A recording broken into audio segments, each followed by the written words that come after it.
Assalamualaikum warahmatullahi wabarakatuh. Halo sahabat Islam semua. Kembali lagi di channel Dunia Islam. Seperti biasa, di channel ini kami akan menyajikan info dan pembelajaran yang menarik tentang dunia Islam. Jadi, jangan lupa untuk like, share dan subscribe channel ini untuk mendapatkan update terbaru seputar dunia Islam. Pada suatu pagi saat salat subuh berjamaah akan dimulai, Rasulullah Shallallahu Alaihi Wasallam merasa heran karena tidak mendapati Sya'ban pada posisi seperti biasanya. Rasul pun bertanya kepada jamaah yang hadir, apakah ada yang melihat Sya'ban? Tapi tidak ada seorang pun yang melihatnya. Salat subuh pun sengaja ditunda sejenak untuk menunggu kehadiran Sya'ban. Namun yang ditunggu belum datang juga. Karena khawatir salat subuh kesiangan, Rasulullah pun memutuskan untuk segera melaksanakan salat subuh berjamaah. Hingga salat subuh selesai pun Sya'ban belum datang juga.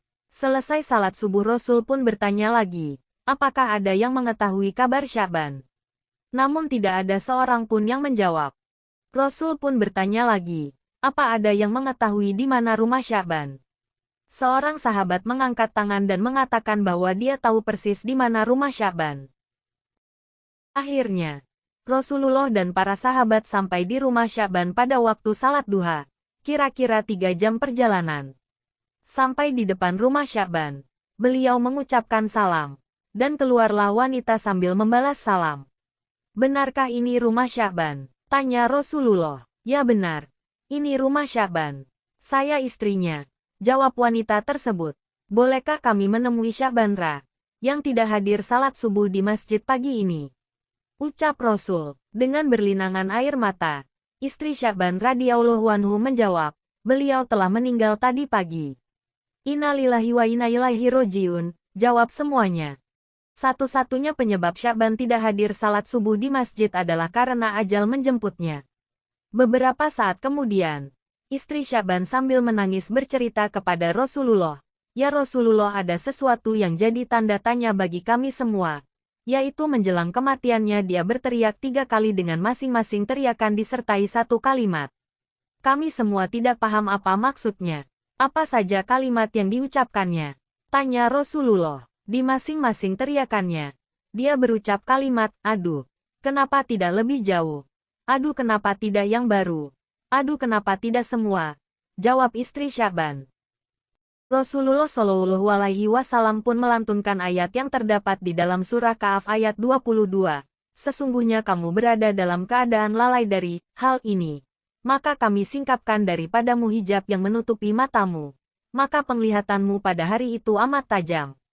Saat Sya'ban dalam keadaan sakaratul maut, perjalanan hidupnya ditayangkan ulang oleh Allah Subhanahu wa Ta'ala. Bukan hanya itu. Semua ganjaran dari perbuatannya diperlihatkan oleh Allah.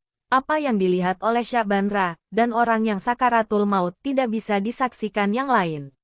Dalam pandangannya yang tajam itu Sya'ban melihat suatu adegan di mana kesehariannya dia pergi pulang ke masjid untuk salat berjamaah 5 waktu. Perjalanan sekitar 3 jam jalan kaki. Tentu itu bukan jarak yang dekat. Dalam tayangan itu pula Sya'ban diperlihatkan pahala yang diperolehnya dari langkah-langkahnya ke masjid, ujar Rasulullah. Dia melihat seperti apa bentuk surga yang dijanjikan sebagai ganjarannya. Saat dia melihat dia berucap, aduh mengapa tidak lebih jauh, timbul penyesalan dalam diri Sya'ban Mengapa rumahnya tidak lebih jauh lagi supaya pahala yang didapatkan lebih indah? Dalam penggalan kalimat berikutnya Sya'ban melihat saat ia akan berangkat sholat berjamaah di musim dingin. Saat ia membuka pintu, berhembuslah angin dingin yang menusuk tulang. Dia masuk ke dalam rumahnya dan mengambil satu baju lagi untuk dipakainya. Dia memakai 2 baju. Sya'ban memakai pakaian yang bagus di dalam dan yang jelek di luar. Dia berpikir jika kena debu, tentu yang kena hanyalah baju yang luar. Dan sampai di masjid dia bisa membuka baju luar dan salat dengan baju yang lebih bagus. Ketika dalam perjalanan menuju masjid dia menemukan seseorang yang terbaring yang kedinginan dalam kondisi mengenaskan. Sya'ban pun iba dan segera membukakan baju yang paling luar lalu dipakaikan kepada orang tersebut. Kemudian dia memapahnya ke masjid agar dapat melakukan salat subuh bersama-sama. Orang itu pun selamat dari mati kedinginan dan bahkan sempat melakukan salat berjamaah. Syahbandra pun kemudian melihat indahnya surga yang sebagai balasan memakaikan baju bututnya kepada orang tersebut. Kemudian dia berteriak lagi, "Aduh, kenapa tidak yang baru?" Timbul lagi penyesalan di benak Syahbandra. Jika dengan baju butut saja bisa mengantarkannya mendapat pahala besar, sudah tentu dia akan mendapatkan yang lebih besar jika dia memberikan pakaian yang baru. Berikutnya, Syahbandra melihat lagi suatu adegan. Saat dia hendak sarapan dengan roti yang dimakan dengan cara mencelupkan dulu ke dalam segelas susu, ketika baru saja ingin memulai sarapan, muncullah pengemis di depan pintu yang meminta sedikit roti karena sudah 3 hari perutnya tidak diisi makanan. Melihat hal itu, Syahbandra merasa iba. Ia kemudian membagi 2 roti tersebut dengan ukuran sama besar dan membagi 2 susu ke dalam gelas dengan ukuran yang sama rata. Kemudian mereka makan bersama-sama. Allah Subhanahu wa Ta'ala kemudian memperlihatkan Syahban dengan surga yang indah. Ketika melihat itu pun Syahbandra teriak lagi, "Aduh, kenapa tidak semua?" Syahban kembali menyesal. Seandainya dia memberikan semua roti itu kepada pengemis tersebut, pasti dia akan mendapat surga yang lebih indah. Masya Allah. Syahban bukan menyesali perbuatannya melainkan menyesali mengapa tidak maksimal dalam beramal. Masya Allah. Dari kisah tersebut dapat kita ambil hikmah bagaimana Allah membalas kebaikan sesuai dengan apa yang kita lakukan.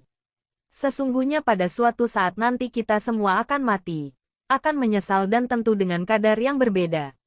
Bahkan ada yang meminta untuk ditunda matinya, karena pada saat itu barulah terlihat dengan jelas konsekuensi dari semua perbuatannya di dunia. Mereka meminta untuk ditunda sesaat karena ingin bersedekah, namun kematian akan datang pada waktunya. Tidak dapat dimajukan dan tidak dapat diakhirkan.